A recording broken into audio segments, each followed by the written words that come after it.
Acho que então. E aí, então, quem não pôde estar presente conosco aqui vai poder assistir depois. Vamos orar? Oremos. Obrigado, bom Pai, amado Deus, querido Senhor, pelo privilégio que Tu nos dás de estarmos aqui. Obrigado pelo privilégio de sermos alcançados em Cristo. Grato, Deus de amor, de misericórdia, por Tua infinita bondade, por Tua santidade, por quem és, um Deus tão bom, um Deus justo, um Deus santo. Obrigado porque na cruz do Calvário a justiça e a misericórdia, a paz se beijam num íntimo contato, conseguem ao Pai dar um golpe de misericórdia, dar ali um fim à condenação e dar a condição para que um dia possamos estar totalmente transformados e glorificados. Porque na cruz do Calvário podemos alcançar o nosso perdão, que nela podemos receber o Teu Espírito e sermos santificados pela atuação do Teu Espírito, pela intercessão de Jesus Cristo por nós. Muito obrigado porque somos alvos da Tua aliança, do Teu amor, do Teu querer. Podemos também, ó Senhor, estudar isso nesse momento. Queremos agradecer e ter o privilégio agora de orarmos para que Tu possas abrir a nossa mente, o nosso entendimento, para aprendermos o que quer nos ensinar. Nos méritos de Jesus nós oramos, clamando por libertação do mal em Cristo. Amém. Ok. Bom, eu acredito que quem está acompanhando a escola, a classe bíblica, Escavando a Verdade há mais tempo, desde o começo, nós iniciamos estudos no dia 4 de dezembro do ano passado, iniciamos um estudo especialmente sobre santuário. Hoje nós vamos avançar um pouquinho, vamos estudar um tanto sobre a aliança, tá? Vamos estudar o que é, o que não, e mais especial, o que não é aliança. Aí algumas controvérsias envolvendo esse tema. Nós vamos avançar um pouquinho sobre isso hoje e falar um pouco do que ela é. A gente vai estudar alguns capítulos da Bíblia inteirinhos e outras partes, né? Outros apenas em partes. Vai ser um estudo teórico muito bom, que tem várias repercussões para os nossos dias. Tá? É um estudo importante, como já mencionei, não isento de contestação, porque nós estamos falando de interpretações humanas, embora pautados em cima da palavra de Deus, em cima do relato histórico também. Tanto que nós temos estudado nos 2 últimos encontros, né, justamente sobre isso, sobre hermenêutica, sobre homilética, sobre como a Bíblia deve ser estudada. Então, justamente por esse motivo que nós damos as regras de interpretação, que são regras de interpretação de textos clássicos, gramaticais, da língua portuguesa, por exemplo, embora a Bíblia foi escrita em outros idiomas, né? Mas textos com uma certa lógica, com certas regras também escriturísticas, tanto da hermenêutica como da homilética, como da exegese, como nós conversamos aí nos 2 últimos encontros, nas 2 últimas terças-feiras. Algumas pessoas talvez falem, né, mas o assunto podia ser um pouco mais prático. Alguns até já mencionaram. E verdadeiramente isso pode ser feito mesmo, pode ser feito mais prático o estudo. Nós entendemos que esse estudo vai ser um estudo mais aprofundado e vamos pegar alguns assuntos que são importantes para quando chegar a parte prática, que não está longe, tá? Nós possamos aí já ter um embasamento para entender melhor. Tá? Nós vamos chegar ali, né, na parte de estudar sobre profecias, tá? E vamos estudar em detalhes as principais cenas proféticas do tempo do fim. Em especial, vamos estudar sobre Daniel e Apocalipse. Entrou um bichinho dentro da minha camisa aqui. E aí, para estudar bem os textos proféticos, nós temos que estar familiarizados com alguns conceitos, tá? E vai nos ajudar aí na parte tanto da interpretação da simbologia como da aplicação passada em relação ao nosso tempo, em relação ao tempo que o texto foi escrito, né? Daniel é de cerca de 500 anos antes de Cristo, menos, tá? E também no tempo de João, que é de cerca, especialmente quando escreveu o Apocalipse, por volta do ano 96, do ano 100 da nossa era. Tá? Então, passados, na época deles eram presentes, daí a partir deles até o retorno de Cristo, um pouco além. Então, isso tem muitas repercussões sobre o que é o retorno de Jesus, porque ele vem, o que ele vem fazer? Ele vem para julgar os vivos e os mortos. Então, tem que falar sobre juízo, para entender o juízo de Deus é só o juízo final, Deus não se demonstra sobre o seu juízo, a Bíblia é digna de confiança, não é? Então, nós estamos dando vários assuntos importantes na sequência que nós passamos a vocês. Hoje nós estamos estudando um assunto, adiantando um assunto importante, tá? Depois vamos estar falando aí, uma sequência em especial já no mês aí de abril, então nós vamos ter mais um encontro sobre família, semana que vem, depois, mais na outra terça-feira, daqui a 2, nós vamos iniciar aí uma sequência sobre o estudo das origens, tá? O que a ciência e o que a Bíblia falam sobre as origens, onde é que há harmonia, onde as coisas precisam ser entendidas diferente, e assim a gente vai estar conversando. E hoje, em particular, como já mencionamos, nós vamos estar conversando sobre esse assunto. Eu vou tomar a liberdade aqui de partilhar uma apresentação com vocês, para que nós venhamos a entender. Tá? Então, existe algumas coisas hoje, na modernidade, que estão voltadas para Israel. É um local, né, o Oriente Médio, o local onde viveu ali o nosso Senhor Jesus, é um dos locais mais importantes para as 3 principais religiões monoteístas do mundo, o islamismo, o cristianismo e também o judaísmo. É um local onde certamente o mundo está olhando nesse momento, tanto em relação à questão do desdobramento da guerra com o Hamas, que está ocorrendo ali em Israel, como pela a interpretação profética, e é um pouco disso que nós vamos falar hoje, tá? Porque existe uma interpretação profética, especialmente no meio evangélico, no meio protestante, a respeito de Israel no futuro, e que as pessoas, quando se percebe um conflito naquela região, ficam atentas e muitas vezes, né, naquela expectativa, e até mesmo especulando alguns, a respeito de será esse o tempo de Deus restituir o reino de Israel? Então, nós vamos conversar um pouquinho sobre isso, se é assim, se não é assim, como é que funciona, tá? E, em especial, em cima de duas palavrinhas que podem ser muito estudadas, tá? O dispensacionalismo e o aliancismo. Inclusive, né, há pouco tempo, aqui no começo ali ainda na época da pandemia, nós estudamos esse estudo aqui, ó, durante 13 semanas, tá? Sobre a promessa da aliança de Deus. Então, 13 semanas, 3 meses estudando sobre a aliança de Deus. Tá? Alguma coisa, resumidamente, eu vou trazer para nós conversarmos agora. É uma das bases, das fontes que a gente pegou. Alguns artigos também que eu peguei pela internet, algum material. E eu vou tentar trazer 2 grandes interpretações, tá, sobre esses acontecimentos dos nossos dias. Tá? Essas 2 grandes interpretações para que a gente possa aí faltou um N aqui, dispensacionalismo. Tá? Faltou uma letra N.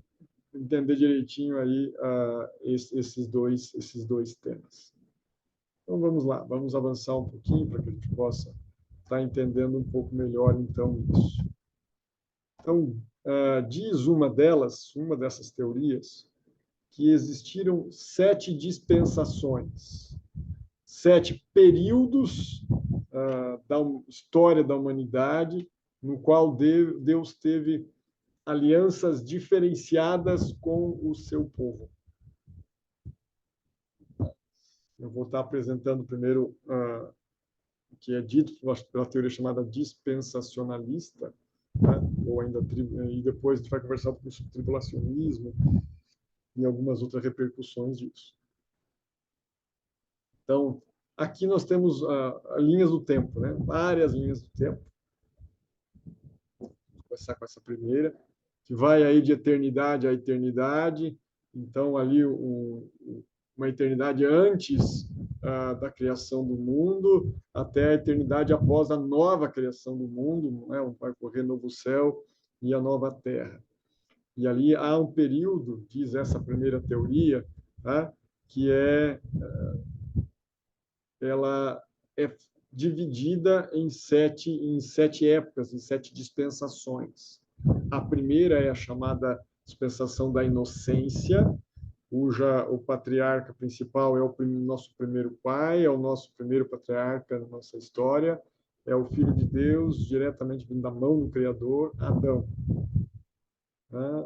A segunda dispensação é a dispensação da consciência, cujo segundo patriarca envolvido é Noé. Depois vem a do governo humano, em especial ali com a Torre de Babel, em Gênesis 11. Depois nós temos a dispensação da promessa dada a Abraão, ainda Abrão e depois Abraão. Depois, ainda com Moisés, vem a dispensação da lei, a quinta dispensação, tá? A dispensação da lei. E surgindo nos sinais, surgindo com a fundação da nação israelita, do Estado israelita, quando Israel sai do Egito. E depois isso vai indo até Cristo. E em Cristo, em especial na cruz, inicia-se a chamada época da igreja, da dispensação da graça.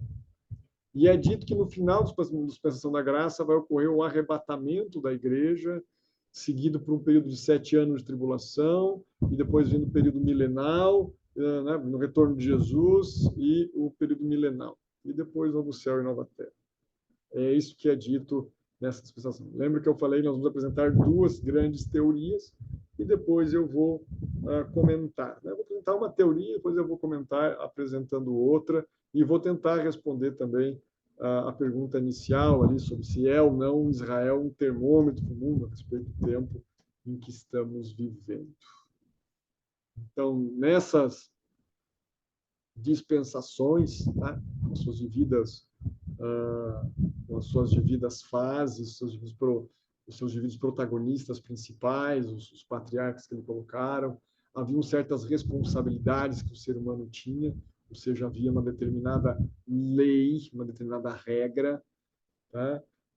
Que era colocada. E assim os teólogos de cada uma dessas teorias começam, então, a colocar ali o seu conhecimento, os seus enunciados. E há algumas consequências, algumas aplicações desses enunciados. Para nós, hoje, que estaríamos vivendo, segundo essa teoria, na época aqui da graça, tá? A época da igreja, a dispensação da graça. Então, a dispensação da graça, diz alguns pensadores estudiosos sobre isso, ela substituiu a dispensação da lei. Então, há uma aplicação dessa ideia que seria a lei de Deus não é mais necessária. Agora, a nossa responsabilidade não é mais guardar a lei. Agora, a nossa responsabilidade é permanecer em Cristo. Né? Essa é a nossa grande responsabilidade. Então, a gente tem que tentar entender isso. E existem, claro, isso é muito bem marcado na história bíblica, colocado inclusive nesses textos bíblicos que aqui estão, existem personagens centrais, existem textos bíblicos e existem momentos onde a palavra aliança, tá, é muito pronunciada e existem ali diferentes edições, inclusive, dessa aliança. Em cada uma delas, a palavra hebraica para aliança é produzida centenas de vezes, tanto no Antigo como também no Novo Testamento. Tá?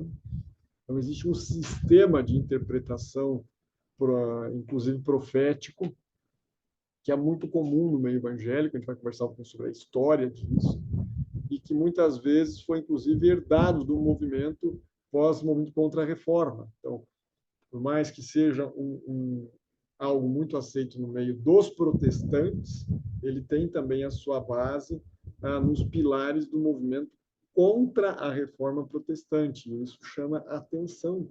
Historicamente, há alguns conceitos ali que chamam a atenção. Então, essas diferentes dispensações, tá?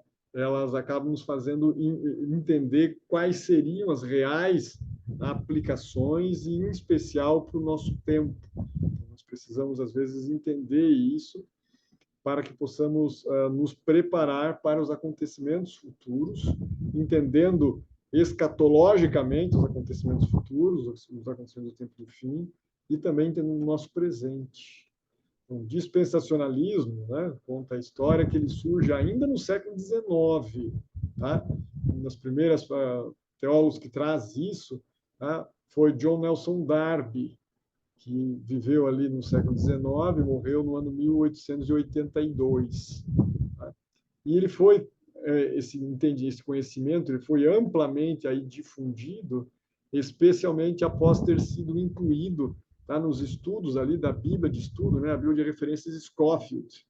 Então, essa Bíblia de referência Scofield foi quem realmente foi uma das principais Bíblias de referência no meio evangélico estadunidense, e depois, através da língua inglesa, em vários locais do mundo.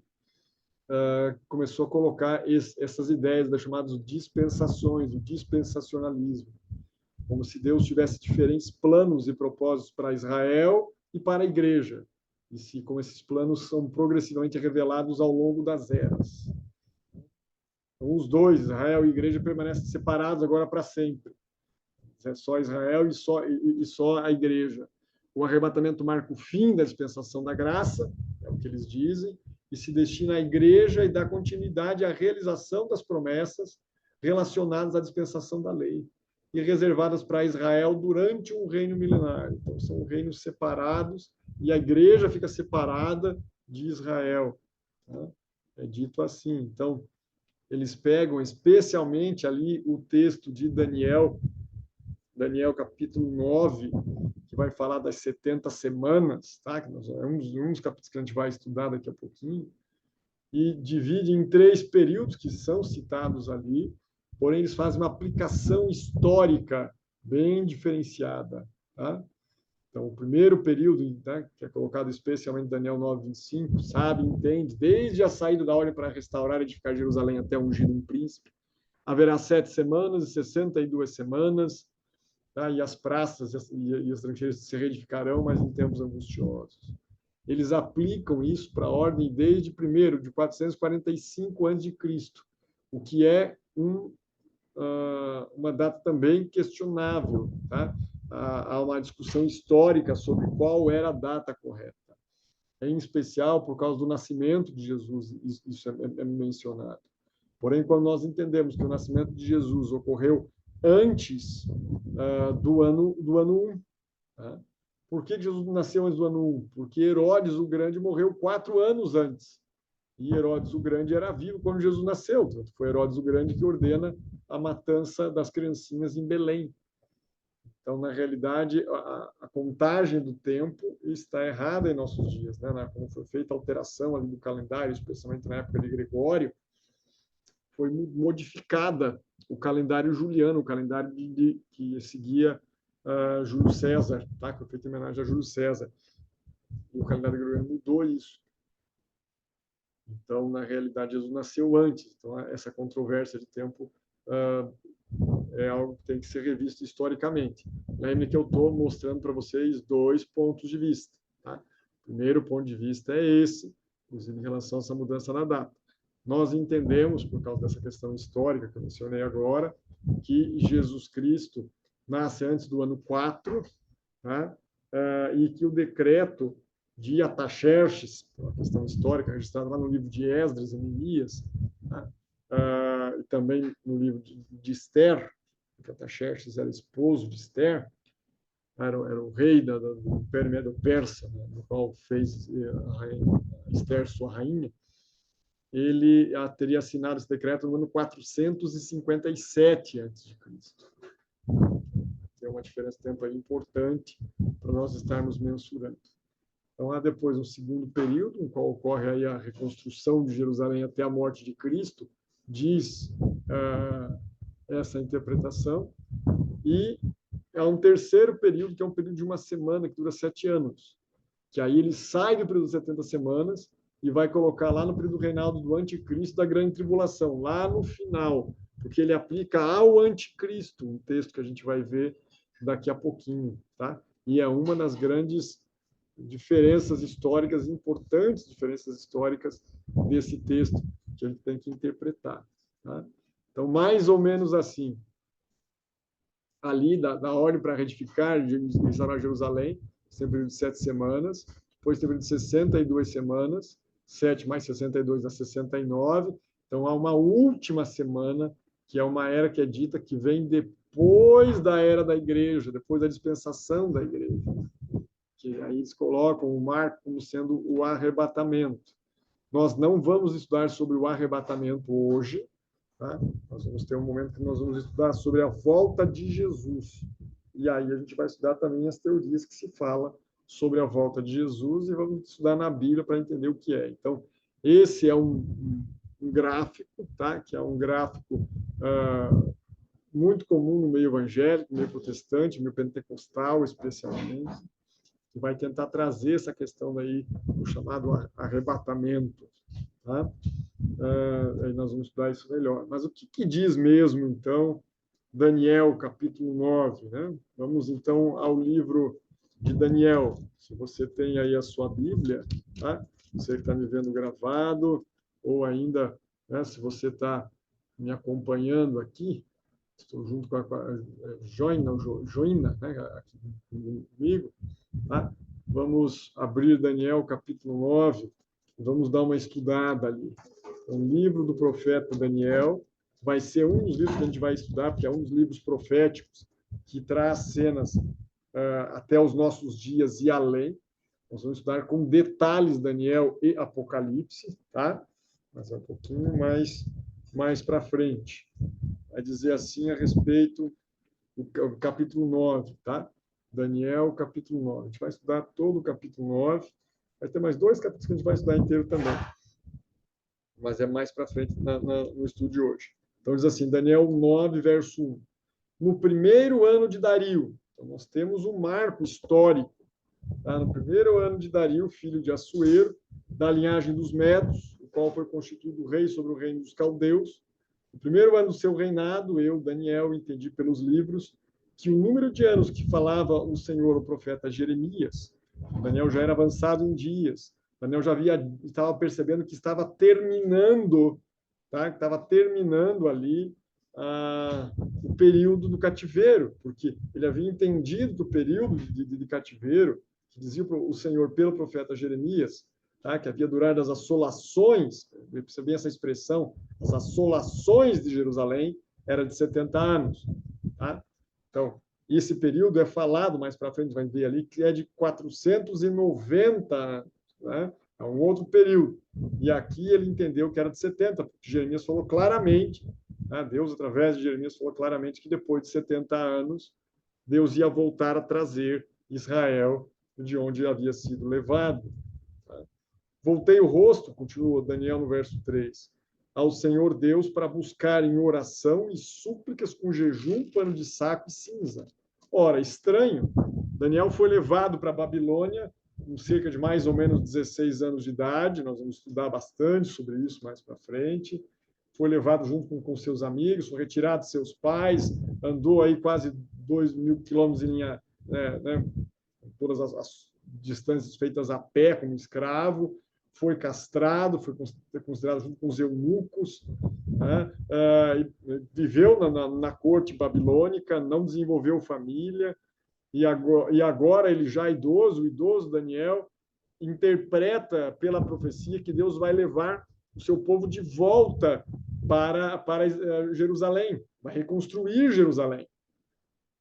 Ele devia estar feliz, era o que ele mais queria. Como que ele, ao ver que esse tempo estava chegando, como que ele fica entristecido? Por que ele fica triste? Porque ele diz aqui, ó, volto o rosto para buscar o Senhor, com oração, súplicas, jejum, pano de saco e cinza. Né? Eu já vou responder um pouco isso aí. Vamos um pouquinho mais para frente. Orei ao Senhor, meu Deus, confessei e disse, Senhor, Deus grande e temível, que guardas aliança e a misericórdia para com os que te amam e guardam os teus mandamentos. Daniel começa uma das mais belas orações da Bíblia. ele está intercedendo pelo povo, ele está confessando os pecados do povo. De novo, ele deveria estar feliz e não entristecido. Ele devia estar muito feliz, mas ele não está. O que está acontecendo que está transformando um acontecimento que deveria deixar Daniel exultante, que seria a reconstrução de Jerusalém? Ele diz ali, eu entendi pela profecia de Jeremias, que vai acabar as abominações, as assolações de Jerusalém. Vão acabar? Por que ele fica, então, entristecido? Algumas coisas que a gente tem que entender.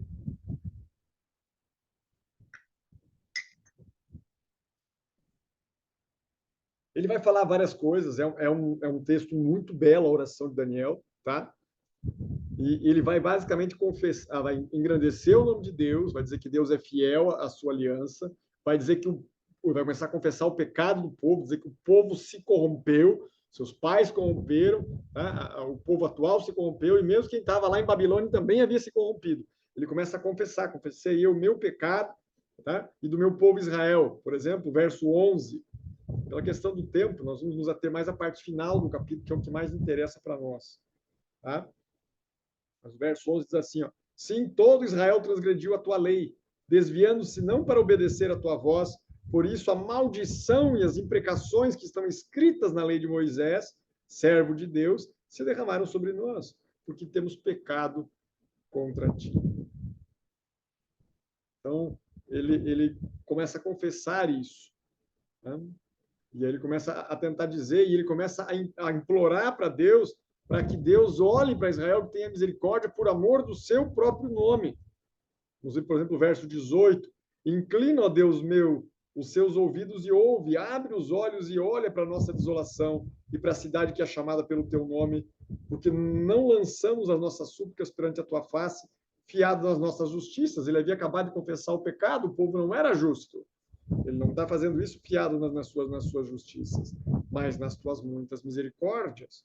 Ó Senhor, ouve, ó Senhor, perdoa, ó Senhor, atende-nos e age, não te retardes por amor de ti mesmo. Ele clama pelo amor de Deus, ele clama para que o nome de Deus, porque a cidade é chamada pelo teu nome, e ela já está há 70 anos isolada, vai ficar mais tempo assim ainda. E nós vamos ver daqui a pouco que Daniel não estava pensando em pouco tempo, ele estava pensando em muito tempo que ia acontecer sobre Jerusalém. Tá? Por amor de ti mesmo, ó Deus meu, porque a tua cidade, o teu povo que se chama pelo teu nome. E aí, começamos no verso 20, continuamos no verso 20, aqui entra uma parte mais importante para o nosso estudo de hoje. Diz assim, falava eu e orava e confessava o meu pecado e o pecado do meu povo de Israel e lançava minha súplica sobre a face do Senhor. Lembra de novo, ele devia estar feliz, mas na realidade ele estava triste, clamando por Deus. Né?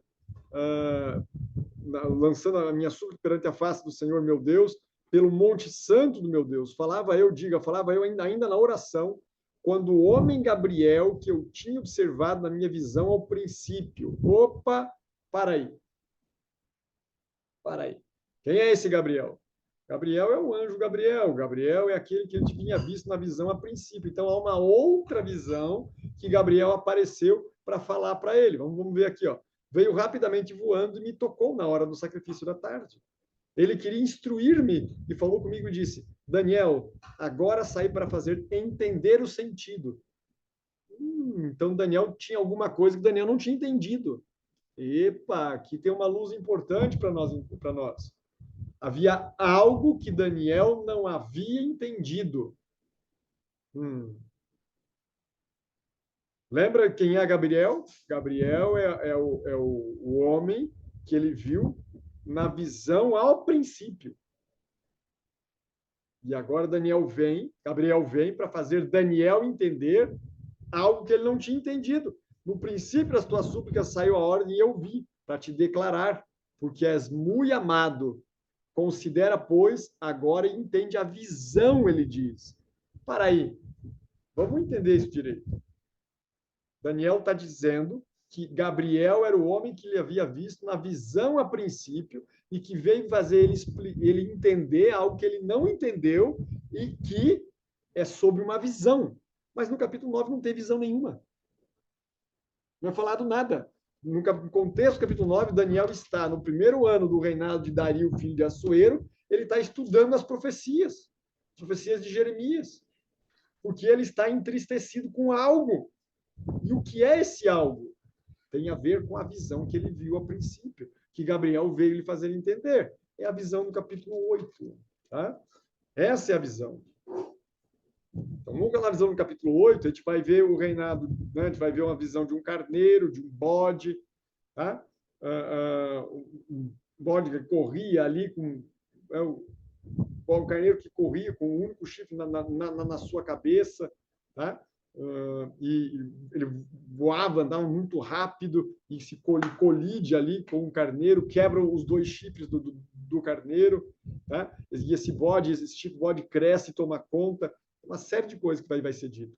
Tudo é mencionado ali. Tá? Nós vamos depois estudar, como eu falei, todas as cenas proféticas, inclusive a de Daniel 8. Tá? Hoje não é o Daniel 8 o nosso assunto. Eu estou falando Daniel 8 só para dar o contexto de Daniel 9. Hoje o nosso assunto é Daniel 9. Agora veja que interessante no verso 13. Tá? Até o verso 12 é o relato de uma cena. A cena do carneiro e do bode. Até o verso 12. No verso 13 diz assim, nós já estudamos o verso 13 e 14 aqui mesmo na classe, quando nós falamos ali a respeito da profecia, falando a respeito da cerimônia do juízo no santuário, do Yom Kippur, porque aqui vai falar sobre a purificação do santuário, então isso já existiu. Diz ali, ó, depois, né, então, até o verso 12 é a cena do carneiro e do bode. No verso 13 ele começa a ver uma outra coisa. Depois ouviu um santo que falava e disse a outro santo que falava: até quando durará a visão do sacrifício diário, da transgressão assoladora, visão no qual é entregue o santuário e o exército a fim de serem pisados?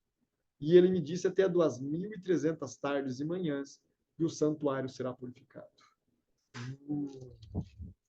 Daniel está entristecido, orando porque ele havia entendido pelo estudo das profecias de Jeremias que a assolação que caía sobre Jerusalém, o próprio verso 2, Daniel diz isso, era para durar 70 anos.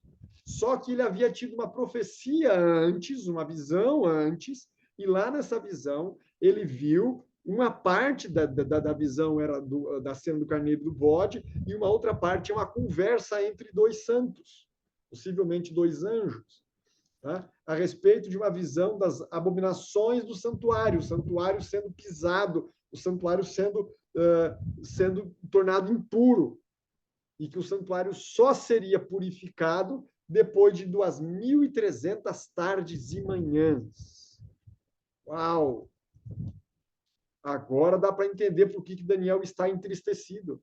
Ele está chorando a respeito das abominações, das assolações que aconteceram em Jerusalém, está tudo destruído, o santuário destruído, o templo santuído, a glória de Israel destruída, tudo assim. E ele havia entendido que eram 70 anos e há uma parte da visão que não foi explicada para Daniel.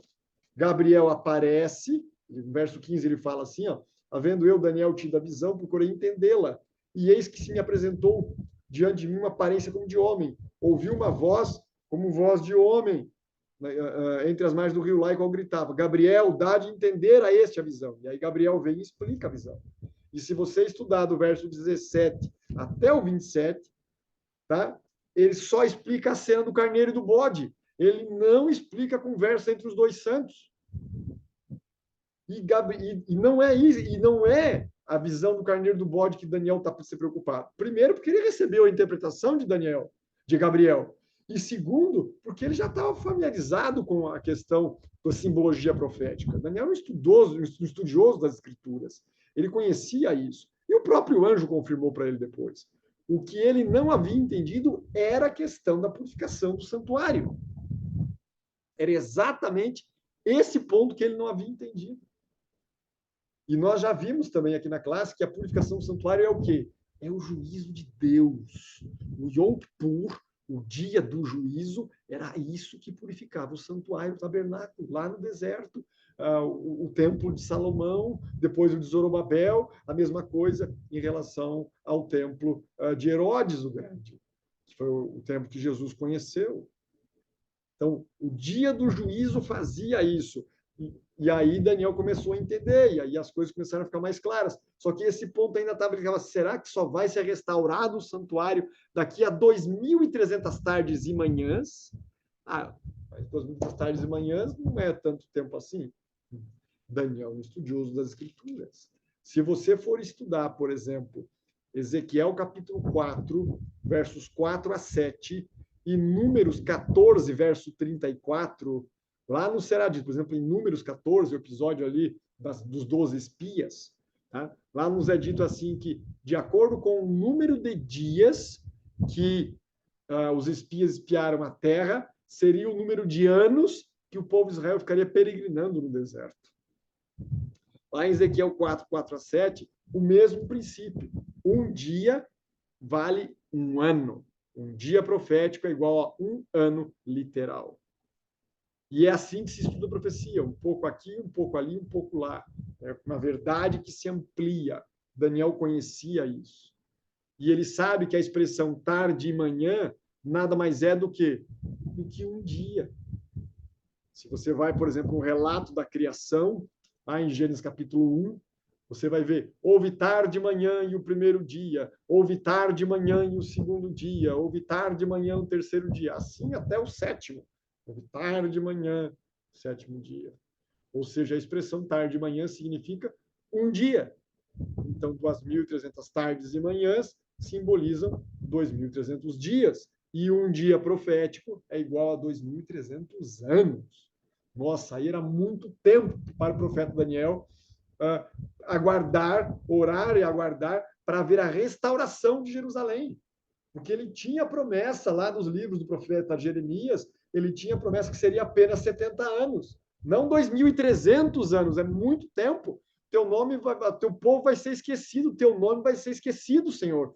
Tu já restaurasses fortemente o teu nome, restaurasse desde a saída do Egito, restaurasse Israel. Israel não cumpriu a parte da aliança, Israel foi mandado aqui para a Babilônia para ser disciplinado, e agora tu prometesses restaurar o reino. Então, aquilo estava atribulando Daniel. Aquilo estava atribulando. E aí ele jejuou, ele orou, ele clamou. E a princípio das tuas súplicas, diz o verso 23, que nós já lemos de Daniel 9, veio a ordem e eu vim para te declarar. Porque tu és muito, muito amado. Considera, pois, e entende a visão. Se no capítulo 9 não tem visão nenhuma, que visão que ele está falando? Ele está falando no capítulo 8. Mas o Gabriel já veio e já explicou a visão que teve a princípio. Certo? Certo, mas faltou uma parte da visão que ele não explicou. Essa conversa entre os dois santos, provavelmente 2 anos. E na explicação disso, que era o quê? A purificação do santuário, tá? Onde vai ocorrer ali o fim da abominação, da abominação que estava acontecendo em Jerusalém. E aí ele começa a explicar isso, dando um outro relato, que é o relato das 70 semanas. 7 semanas estão determinadas, ou cortadas, shatak, do hebraico, tá? Estão separadas ali, feito um recorte. Recorte da onde? Daquilo que ele estava explicando. Fica sabendo. Tem um tempo, sim, determinado. Por quê? Porque Israel não se arrependeu. Os judeus não se arrependeram daquilo que os levou para o cativeiro babilônico. E, inclusive, eles vão receber a visita do Messias e vão crucificar o Messias. Então, há um tempo determinado. 70 semanas estão determinadas sobre o teu povo. Há um tempo determinado para Israel. E sobre a tua santa cidade, para fazer cessar a transgressão, cessar o pecado, para dar fim aos pecados, para expiar a iniquidade. Então, qual era o objetivo do que ali ia acontecer? Ia acontecer o término do pecado. Por quê? Porque o pecado não foi mais, depois que Jesus morreu na cruz, o pecado foi considerado de uma outra forma. Há ali uma nova aliança, com certeza há uma nova aliança. Tá? Jesus mesmo disse, Jesus mesmo chamou assim, uma nova aliança. E há um outro entendimento do relacionamento com o pecado. Antes, para haver perdão de pecados, tinha que haver morte de um animal. Agora, o Cordeiro de Deus morreu, então animais não precisam mais morrer. O sangue de Jesus foi derramado uma vez e uma vez por todas, tanto para apagar os pecados do povo do Antigo Testamento, como para apagar os pecados do povo do Novo Testamento. O povo está perdoado.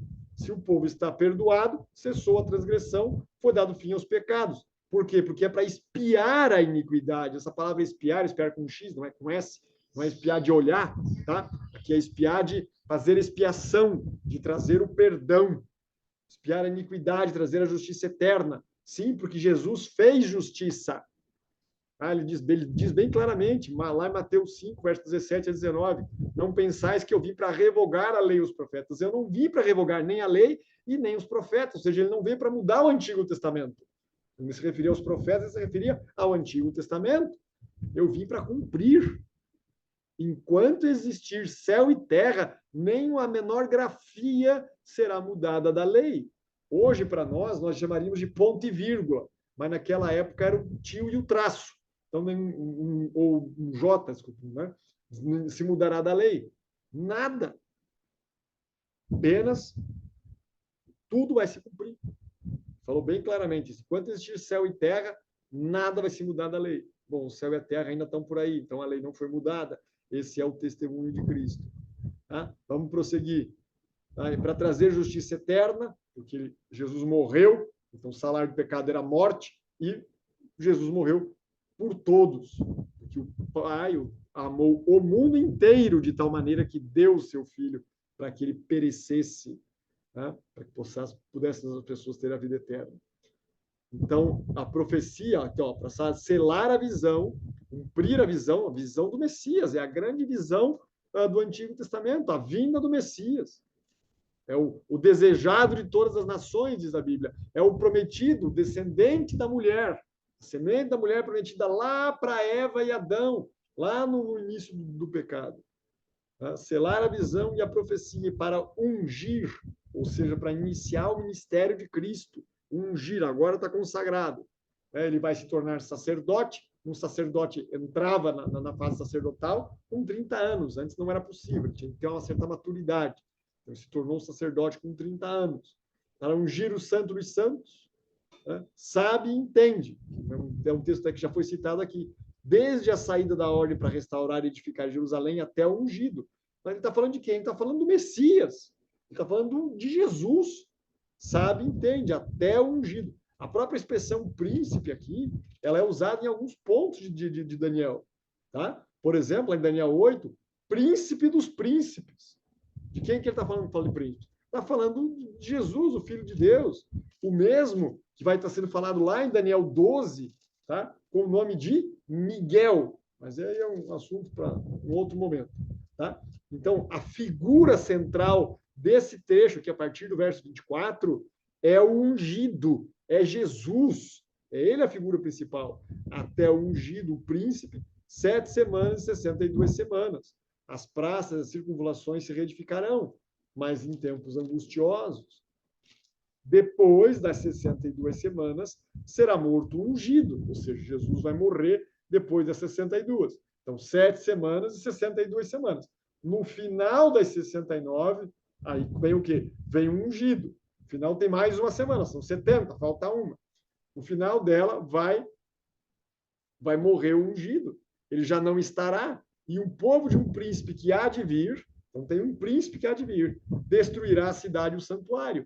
Se vai destruir a cidade e o santuário, quer dizer o quê? Que a cidade ia ser restaurada, que o santuário ia ser reconstruído, que era o que Daniel estava orando. Ô Daniel, vai se reconstruir a cidade.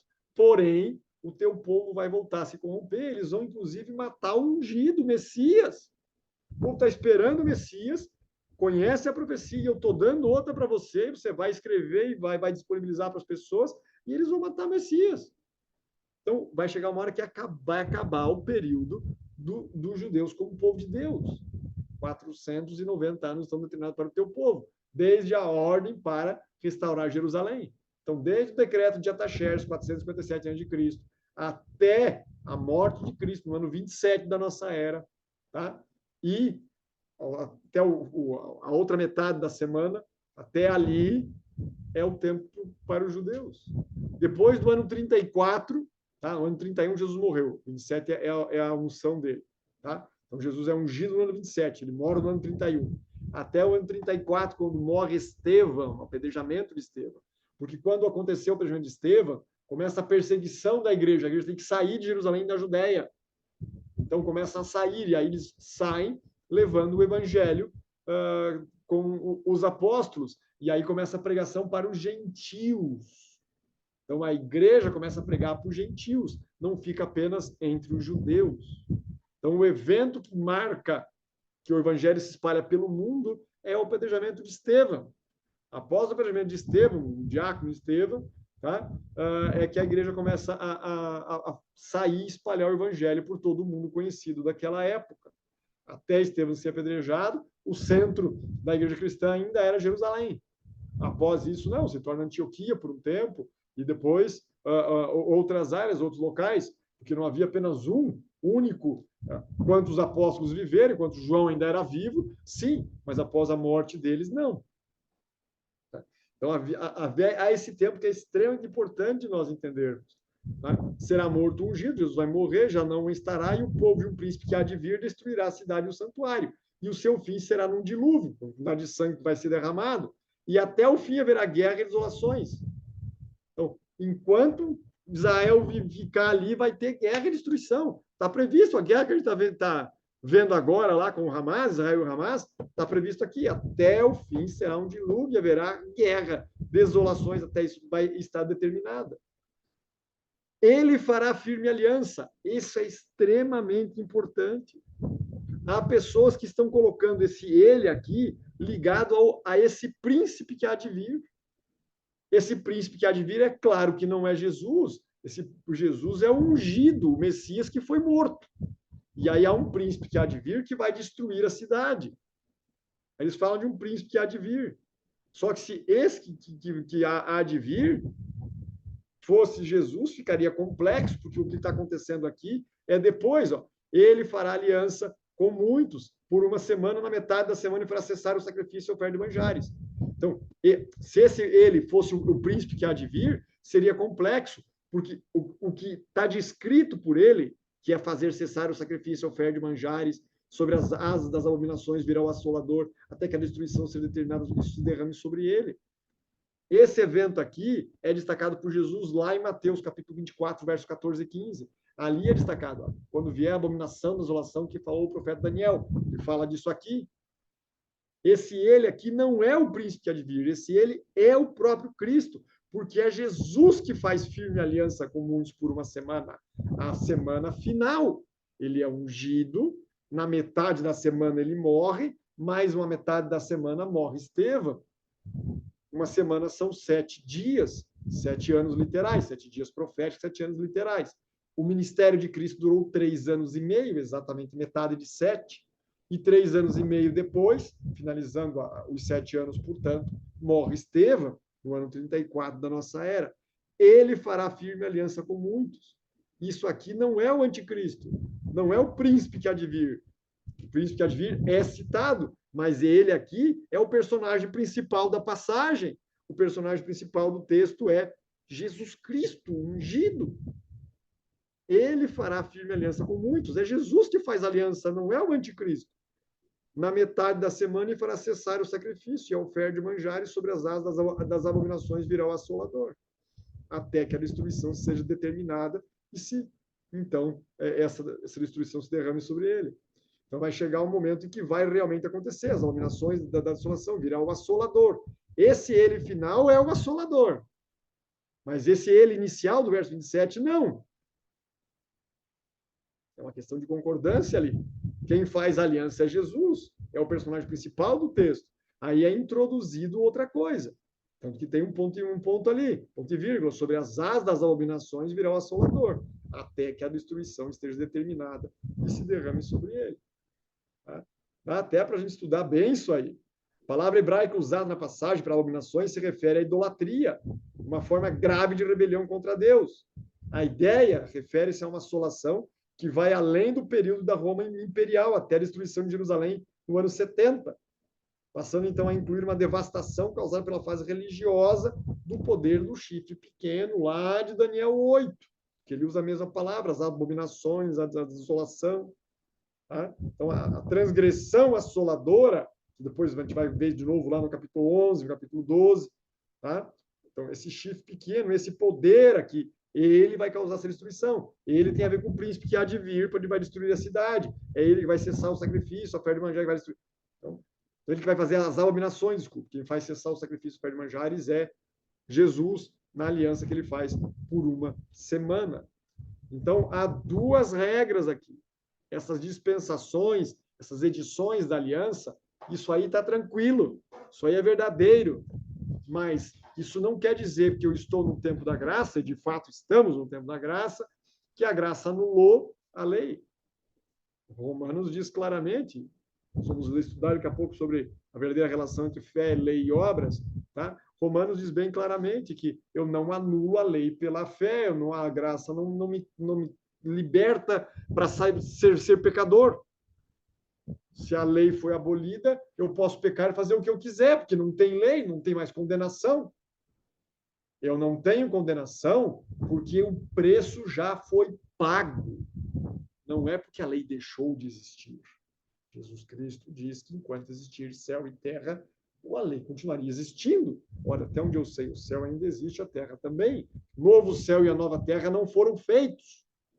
Quer dizer que a lei de Deus não vai existir na eternidade? Quer dizer que ela vai existir numa aplicação diferenciada, porque não vai mais ter pecado agora. Não vai mais ter pecado, agora tem. Agora o pecado eu sou condenado pela lei por ser um transgressor dela.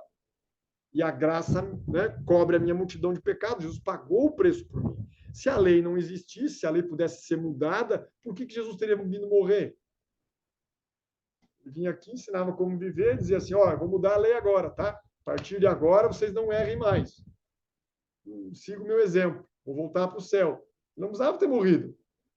A própria morte de Cristo na cruz é uma exigência legal. O pecador tem que morrer, o salário do pecado é a morte, mas o dom gratuito de Deus é a vida eterna em Cristo Jesus, nosso Senhor, nos diz Romanos 6, 23. Então é diferente, essa aplicação não se aplica. E a forçação de barra que foi popularizada após Scofield, na doutrina da dispensação que nós vimos ali, e vamos ainda estudar mais um pouquinho, tem vários enganos. Um deles é a questão do arrebatamento, que a gente vai ver mais para frente, e essa passagem de Daniel 9, especialmente verso 27, eles dizem que ele aqui é o anticristo, e esse ele do começo é Jesus. E aí lá no final muda o ato. Ele faz a firme aliança com muitos por uma semana, na metade da semana faz cessar o sacrifício e oferta de manjares. Beleza? Aí sobre as asas ou a dominação virá o assolador. O assolador é um outro ele. Esse assolador é o anticristo. Aí tranquilo. Mas o primeiro ele ali não é o príncipe do que via de vir, é o ungido, o Messias, personagem principal da passagem. Mas vamos avançando. Vamos avançando. Depois a gente volta aqui um pouquinho.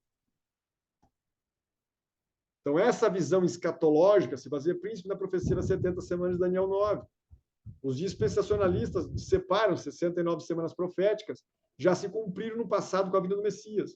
Mas a última semana de 7 anos se cumprirá, diz ele, no futuro com Israel literal. Então, vai ter um período para Israel, porque eles querem restaurar a glória de Israel. A igreja vai ser arrebatada secretamente, eles dizem, e em seguida se iniciarão em 7 anos a grande tribulação ou perseguição sobre Israel, quando o templo de Israel vai ser destruído pelo anticristo. Ou seja, o templo tem que ser reconstruído. Aí o templo reconstruído para poder ser destruído pelo anticristo. Então eles dizem que o templo vai ser reconstruído. Mas hoje, para reconstruir o templo, como é que funciona? Você tem ali um dos maiores templos mais sagrados do islamismo. É dito que daquele local, do Domo da Rocha, Maomé subiu aos céus. E como é que vão reconstruir ali?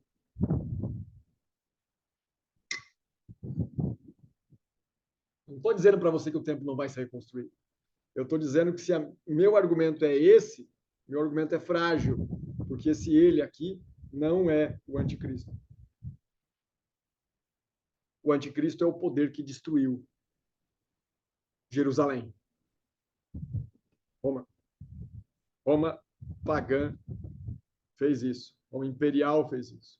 Ele é o poder do chifre pequeno. Nós vamos ver depois isso mais para frente também. Porém, quando se completarem, eles dizem, os 7 anos da tribulação, Jesus volta visivelmente e estabelecerá um reino milenar, tendo Israel como centro, cumprindo então a Israel todas as promessas feitas a ele no Antigo Testamento. Ele vai cumprir todas as promessas, porque ele é o Messias da linhagem de Davi, é o rei do qual não vai se passar o cetro, como foi feita a promessa para Davi. Ele vai voltar com poder e grande glória, o rei dos reis, o senhor dos senhores, e vai trazer isso para Israel. Israel, como é dito no livro de Gálatas, no livro de Romanos, está falando de Israel espiritual, ele está falando dos cristãos. Cristãos viraram um povo de Deus, não é mais o Israel descendente necessariamente lá de Abraão pela linhagem genética, mas sim pela fé. Tanto Romanos como Gálatas apresentam isso, apresentam o povo de Deus, os cristãos se tornando o povo de Deus. Por quê? Porque o povo de Deus, os judeus, não são mais chamados povo de Deus a partir do ano 34, quando o evangelho é espalhado. Os judeus podem se tornar povo de Deus, mas têm que se converter ao cristianismo, porque é Jesus o Messias que eles apedrejaram. Então, eles têm que reconhecer o que fizeram e têm que mudar. Essa é a exigência. Para você se tornar povo de Deus, tem que se tornar cristãos agora. É por conta dessa forma de enxergar que as profecias, que boa parte dos protestantes ficam alvoroçados quando vem qualquer coisa acontecendo com Israel como nação. Como é que vai ficar? Agora que eles vão reconstruir o templo, eles vão dizer. Vamos tentar entender aqui, novamente. Então, há um período de 490 anos. Sai com a ordem ali para a reconstrução de Jerusalém, terceiro decreto. Se tem um terceiro, é que o segundo não valeu. Se tem um segundo, é que o primeiro não valeu. É o terceiro, é o definitivo. É o de Ataxerxes, que nós temos o ano que foi escrito. Tá? E o ano que foi escrito, você vai na história, você encontra tranquilamente o ano 457 a.C. Então, ele é dividido ali realmente em três períodos. 70 semanas, 7 semanas, 62 semanas, ou 69, que vai dar ali, só você faz as contas, né? 49 anos no primeiro período, 434 no segundo período, então, senão 483 anos. E o último ano, dos 490, os 7 anos, também é dividido na metade da semana. Então, você tem um período de meia semana e outro período de meia semana. Jesus Cristo, ele é ungido, tá? Batizado por João Batista. Então, ele inicia o seu ministério no ano 27 da nossa era. E ele morre na metade da semana, 3 anos e meio depois, no ano 31. Ali o Israel rejeita o evangelho e rejeitando Cristo. E depois eles matam Estevão, tá? No ano 34, quando termina, então, o tempo dos judeus como povo de Deus. Tanto que o santuário, né, o véu do santuário é rasgado de alto a baixo com a morte de Cristo. Esse sistema Deus não aceita mais. O terremoto, que deu sequência, né, à morte de Jesus, foi feito pelo próprio Deus. E ele rasga o véu do santuário de alto a baixo, e após Israel consolidar que ele não quer mais saber nem de Jesus e nem dos discípulos, aí Jesus encerra, então, o tempo de Israel como povo de Deus. Passa a ser o Israel espiritual. Então, eu tenho que entender que essa interpretação ela é insustentável. Em primeiro lugar, porque tanto no Antigo Testamento como no Novo Testamento encontra-se uma realidade de um Israel espiritual e remanescente.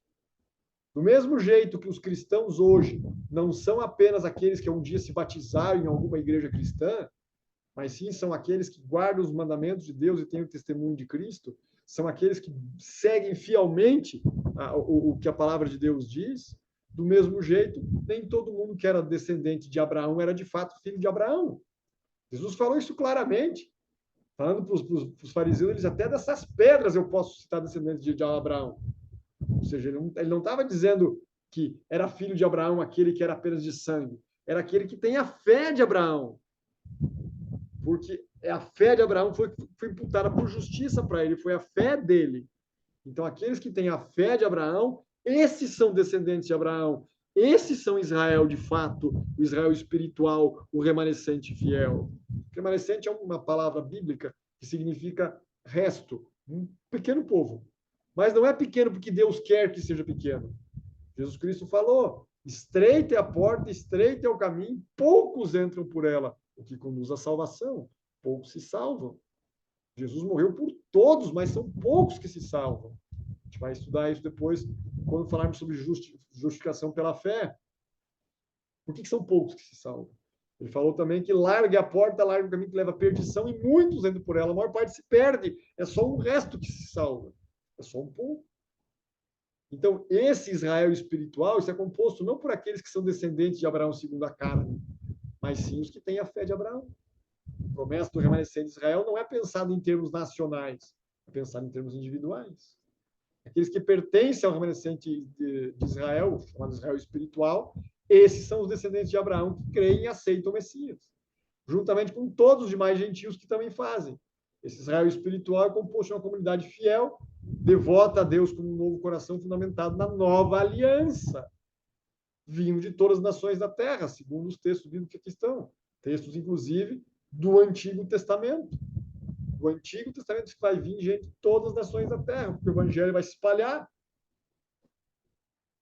O Evangelho já tinha espalhado para as diversas dispersões que os judeus sofreram, tá? E se espalhou ainda mais com a perseguição da igreja cristã. E a língua latina e o grego como língua oficial do Império Romano ajudou para que isso acontecesse. As bênçãos da aliança de Israel se cumprem não no Israel nacional, mas somente naquele que é fiel a Deus e confia em seu Messias, independente da nacionalidade. No Novo Testamento, Cristo escolheu 12 apóstolos, que numericamente representam as tribos de Israel, formando assim um novo Israel, o remanescente messiânico, segundo nos é mencionado em Marcos e Mateus. Esta ação de Cristo estabelece uma verdadeira continuidade do Israel. Percebam, ele não anulou o que havia antes. Ele ampliou. Esse fazer novo aqui não é um novo do zero. A nova aliança, a expressão ali nova, neos, tá? É a expressão que está falando a respeito de algo diferente, algo a mais. É como a gente fala assim, você já ouviu aquela expressão, meu novo carro usado, ou meu novo carro velho? Tá? É mais ou menos da mesma forma. Eu não estou saindo do zero, eu só pego o que tem aqui, dou uma modificada, uma melhorada, e aí ficou novo. Então, uma casa, você reformou a casa e diz que você está de casa nova. É a mesma expressão. Nova aliança é a mesma expressão. Então, existem duas palavras para novo.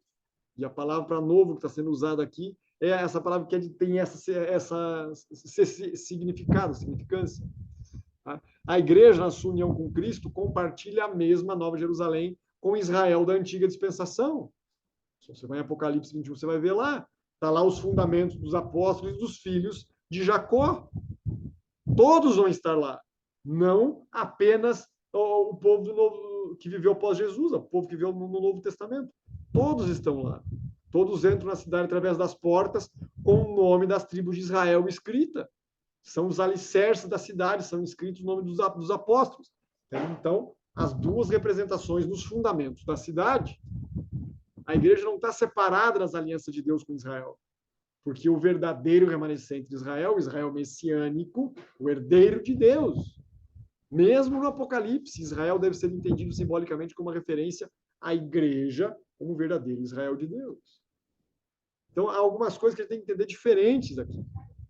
Tá? Há esse período, a profecia das 70 semanas se cumpriu completamente. No passado, ela já cumpriu-se, está cumprida. Ela é um recorte dos 2.300 anos.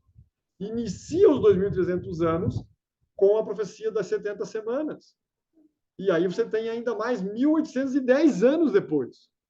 E vai terminar, como a gente já viu, em 22 de outubro de 1844, que é quando inicia o juízo de Deus. A gente vai ter oportunidade de estudar também.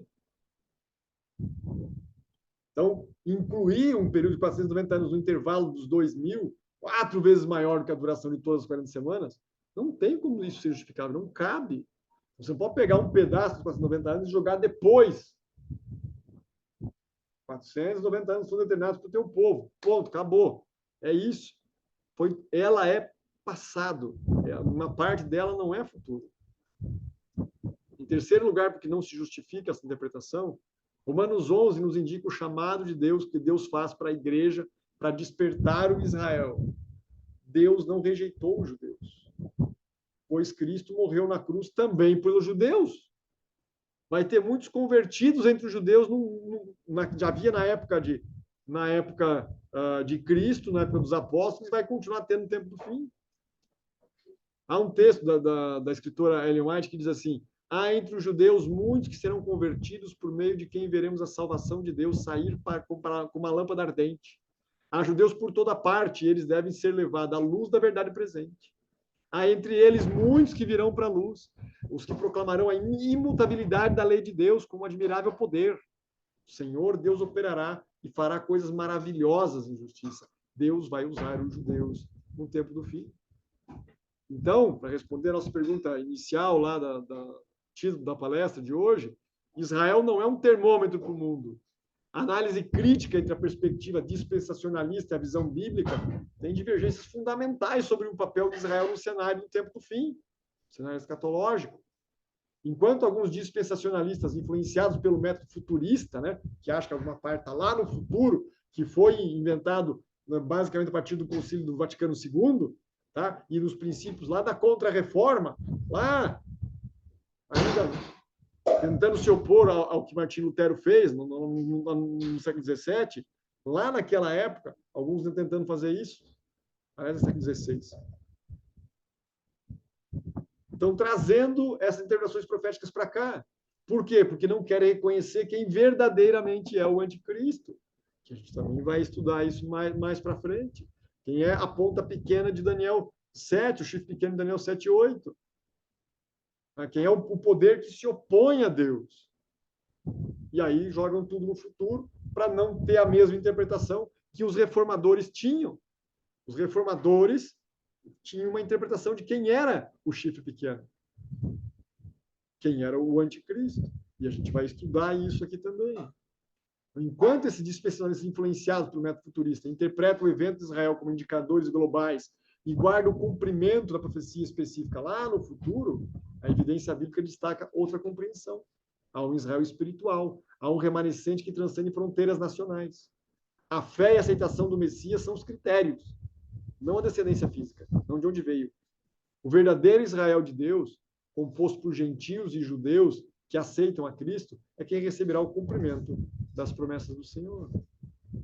E será que eu consigo provar, inclusive no Velho Testamento, que as pessoas elas eram salvas pela graça e não pela lei? Até porque a lei nunca salvou ninguém, nem no Antigo Testamento nem no Novo. A lei mostra um erro. Não passe de 80 km por hora, diz uma placa de trânsito. Você é salvo por isso? Eu obedeci à lei, então eu não tive um acidente. É a fidelidade ao Senhor. Agora, se você quebrou, você não é salvo pela lei. Para ser salvo, você tem que ter pecado. Se você errou, a lei não vai te salvar, a lei vai mandar você ser multado. Então, a lei vai exigir condenação. A lei traz justiça. A lei não traz salvação. Na cruz, na graça, Jesus foi justo e misericordioso ao mesmo tempo.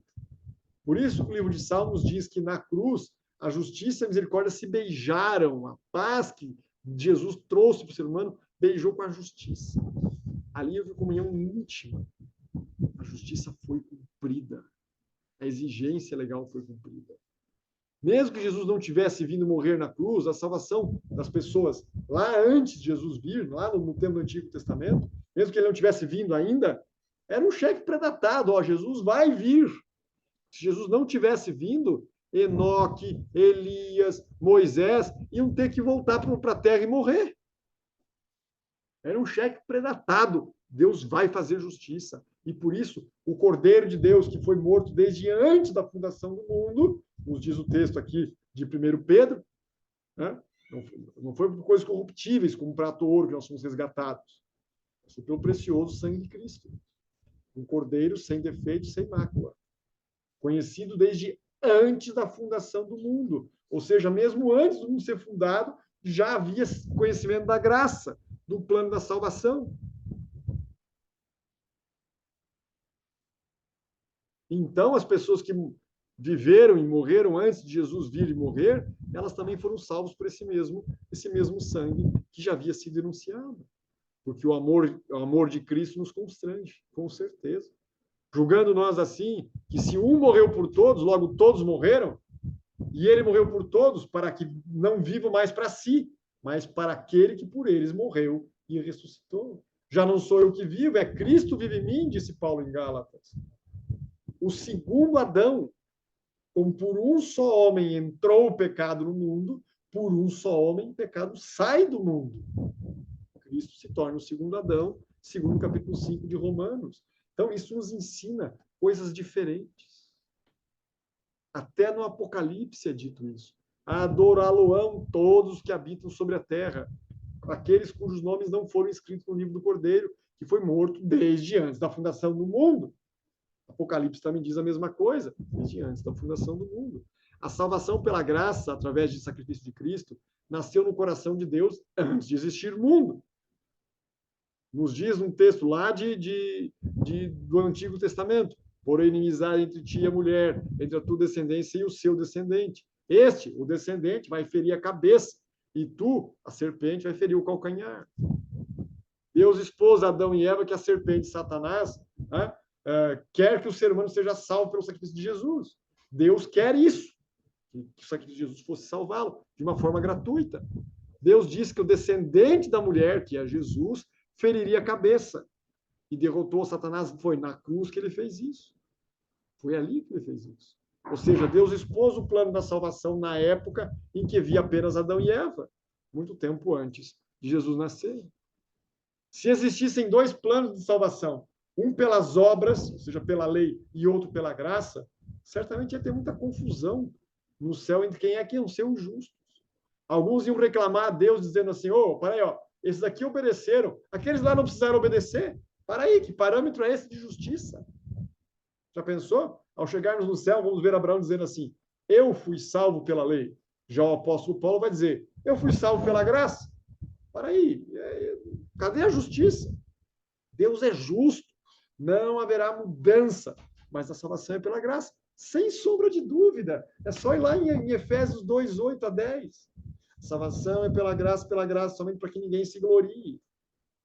Mas nós somos feitura dele, para as boas obras, aos quais o Pai de antemão preparou para que andássemos nela. Eu fui salvo pela graça somente. Aceito isso pela fé vivo nisso. E passo a obedecer a Deus por amor. Se me amais, guardai os meus mandamentos. Então é porque eu fui salvo pela graça, a graça não apenas me perdoa, ela me purifica de toda injustiça. E se ela me purifica, ela me torna puro, ela me dá condição de obedecer. Eu não fui salvo porque obedeci. Eu estou salvo e por estar salvo eu passo a obedecer. Agora eu consigo, porque a graça está sobre mim. É a graça que me habilita para obedecer. Não sou eu que obedeço e conquisto a salvação. Porque senão, como diz Romanos capítulo 4, Deus era devedor de nós. Se nós fazemos o bem, Deus deve a nós a vida eterna. Ele não deve nada. Nós é que devemos e muito a Ele. A obediência não salva, mas está ligada à nossa conversão. Demonstra que tipo de fé que temos no nosso amor a Deus. Nos diz 1 João 2, do verso 1 ao verso 6, nos diz Tiago que a fé sem lei é morta, a fé sem obras é morta. Mostra-me a tua fé sem as obras, que eu mostrarei a minha pelas minhas obras. Ou seja, as obras, a obediência, é para mostrar a fé que temos na graça, que me habilita. Não apenas me perdoa, mas me habilita a ser co-participante da natureza divina, nos diz 2 Pedro, capítulo 1, versos 3 a 4. Sou livre das corrupções e paixões do mundo.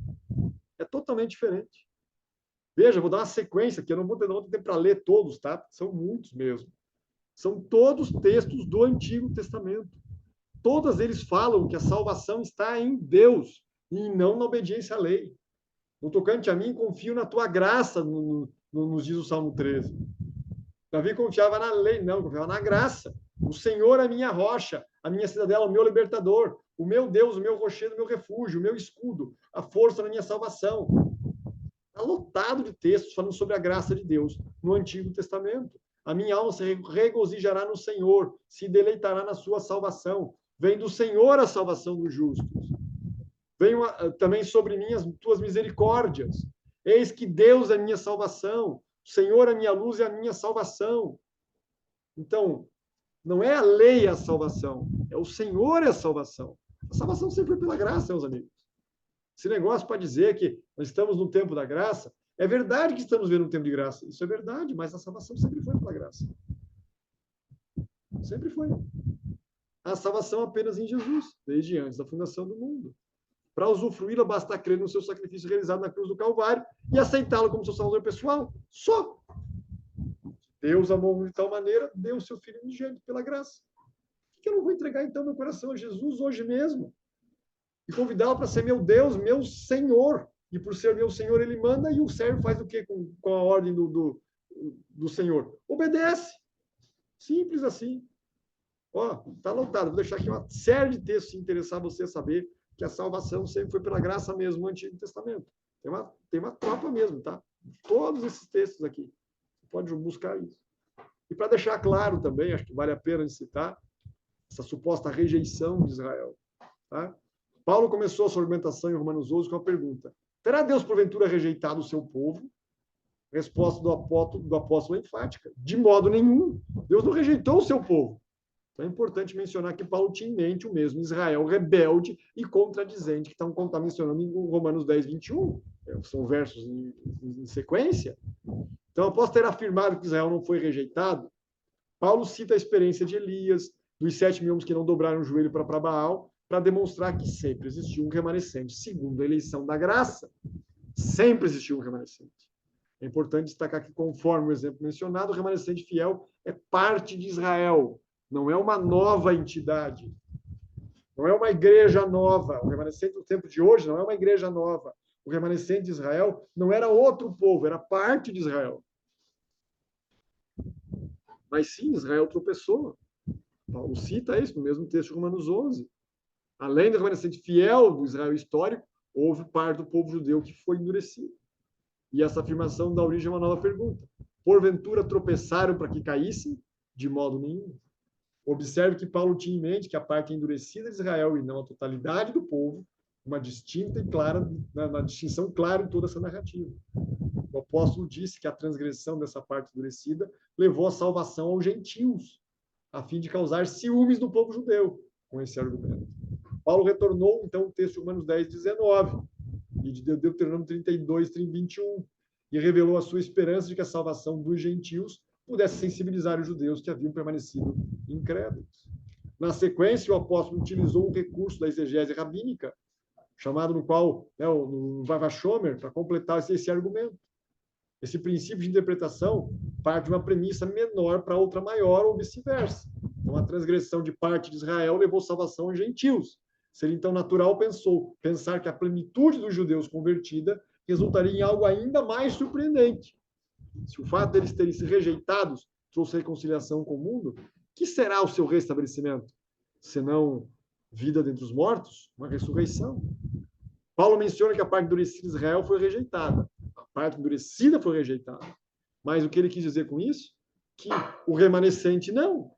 A resposta é uma incoerência com o que está no grego. Claro, vamos ver então.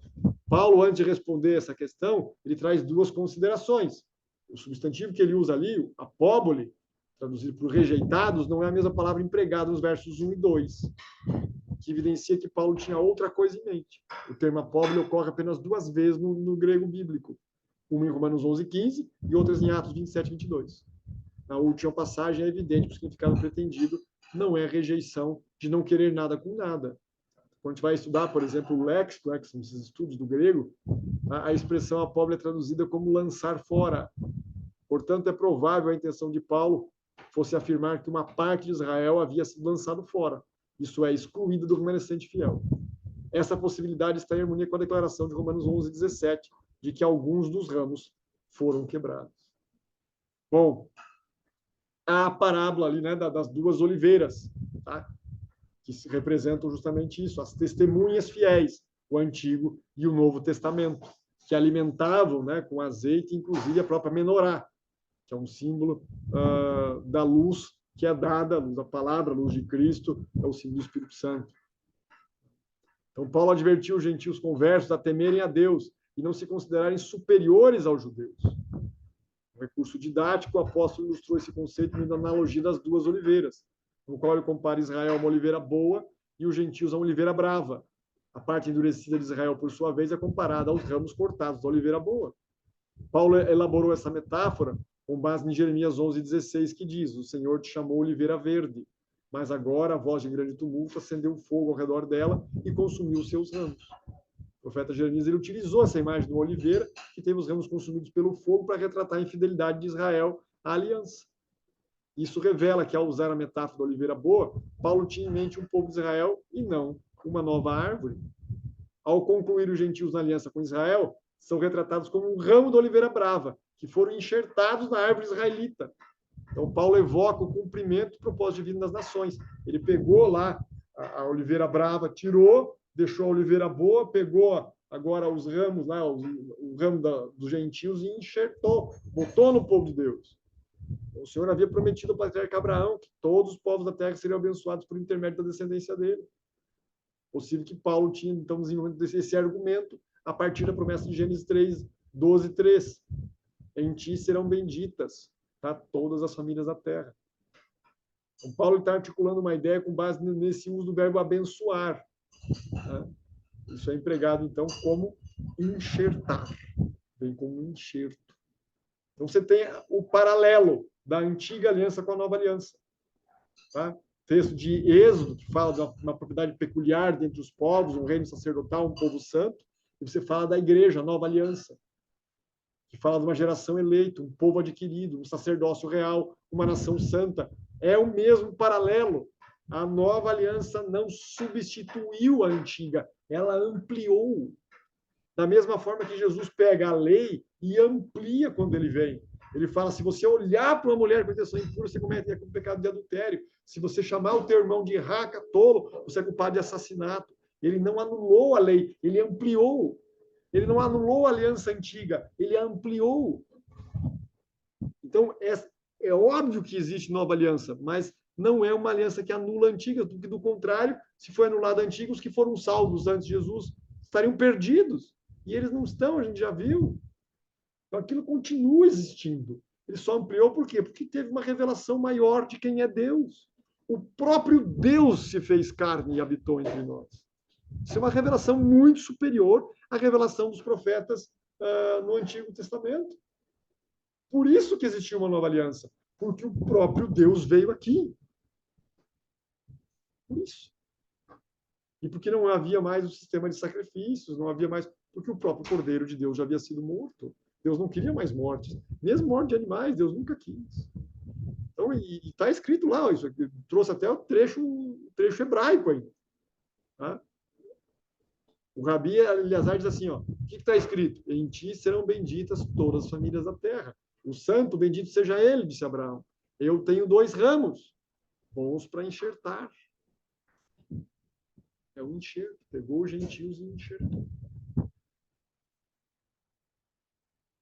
Nessa citação talmúdica, que é atribuída a um rabino do 2º século da era cristã, Paulo enxergava a influência dos gentios para o povo de Israel com o cumprimento da promessa abraâmica. Dessa forma, o apóstolo reafirmou serem todos judeus da oliveira boa. É um ramo do povo de Deus. O plano de Deus era que Israel tivesse florescido na igreja por meio de Jesus e que os apóstolos fundaram. Era para estar enraizado na aliança do Deus de Israel, sem sombra de dúvida. Dessa forma, a interpretação dispensacionalista não faz sentido na metáfora usada por Paulo. O texto deixa claro que o apóstolo não tinha visto 2 alianças diferentes. Apenas uma árvore, um remanescente, um caminho para o céu, que é Jesus. Então foram todos eles enxertados novamente. Os judeus estão endurecidos, eles não podiam permanecer na incredulidade. Eles tinham que crer em Jesus da mesma forma que os gentios. Então a inclusão dos gentios na árvore judaica ilustra a unidade da aliança de Deus com Israel e a igreja. Por meio da fé em Cristo, os gentios são incorporados, são enxertados à oliveira boa e se tornam descendentes de Abraão e herdeiros segundo a promessa. Então, Angela Rondelli diz assim: tanto Israel como a igreja são alvos da mesma misericórdia do Deus Criador, da mesma graça. Consequentemente, a igreja não se coloca ao lado de Israel, como é dito no dispensacionalismo. Tampouco ele substitui, que é o chamado supersessionismo. A igreja apostólica restaurou o Israel da fé, continuou o Israel de Deus por meio do Messias, da profecia, e esperou com ansiedade a herança de Israel, a nova Jerusalém. Então, podemos dizer que a metáfora das duas oliveiras de Romanos 11 não ensina o dispensacionalismo e nem o supersessionismo. Tá? Mas é um tipo de inclusivismo. Ele coloca os gentios no povo de Deus. Assim, o evangelho é o poder de Deus para a salvação de todo aquele que ele crê, primeiro do judeu, também depois do grego. Então, essas dispensações, existiram edições da aliança. Isso está totalmente correto. Mas nenhuma das edições da aliança, e realmente foram 7, tá, anulou a antiga. Simplesmente ampliou até a plena revelação que foi Cristo Jesus. E nós estamos vivendo nessa sequência. O milênio é um evento, está descrito lá, Apocalipse 20. Mas não tem a ver com salvação. Ao iniciar o milênio, os destinos já estarão definidos.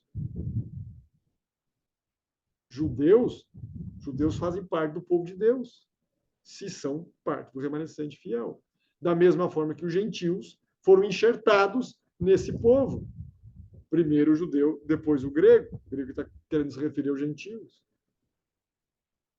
Eu até tenho ascendência judia. Tá?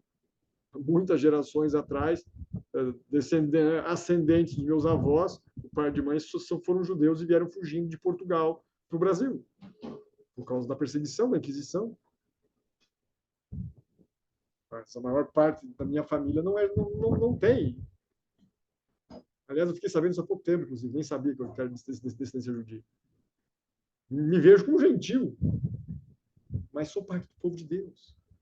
É diferente. É bem diferente. Porque em Cristo Jesus nos une.